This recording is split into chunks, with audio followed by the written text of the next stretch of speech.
3 punti conquistati contro il Tempio ovviamente hanno fatto felice il tecnico verde-azzurro Bernardo Mereu, che però guarda anche alla prestazione della squadra, che è cresciuta nel corso della gara, dominando nel secondo tempo gli avversari. È stata la ricerca dei movimenti, la rapidità, abbiamo commesso qualche errore soprattutto quando riuscivamo a entrare molto bene fra le linee,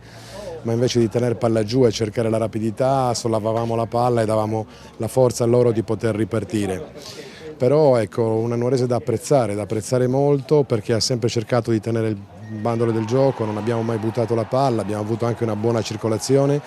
Dobbiamo diventare più cinici perché abbiamo sbagliato una marea di situazioni da gol, concedendo peraltro anche agli avversari la possibilità del raddoppio, che sarebbe stata poi veramente difficile. Quindi dico, una Nuorese che deve ancora irrobustirsi nella mentalità, che deve ancora quadrarsi come squadra, ma che sicuramente oggi ha fatto una partita importante, l'ha fatta con la testa, dimostrando la generosità di questi ragazzi, che hanno ottenuto una vittoria non facile con, a mio avviso, grande merito. Il Tempio era venuto a Nuoro per tentare di strappare un punto, ci ha provato ma ha dovuto cedere di fronte alla forza della Nuorese. La prestazione comunque ha convinto il tecnico gallurese Gianni Mureddu.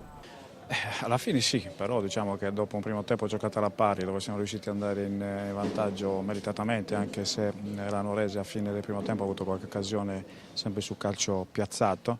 Poi nel secondo tempo forse è venuta un po' la stanchezza, dobbiamo tenere presente che eravamo sì, fuori quota in campo, ma questo non è una scusante perché è il nostro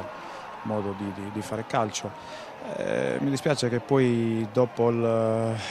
che insomma, la Nuorese nel secondo tempo ha iniziato il forcing, noi su una buona ripartenza si poteva andare sul 2-0 a un 10 minuti, quarto dalla fine, e lì magari poteva chiudersi la partita. Questo non è successo, un minuto dopo abbiamo preso un gol su una palla inattiva, diciamo molto inesperti in quella situazione lì, e poi mi dispiace dirlo, però nel secondo tempo c'è stato un episodio che non mi è piaciuto sul secondo gol.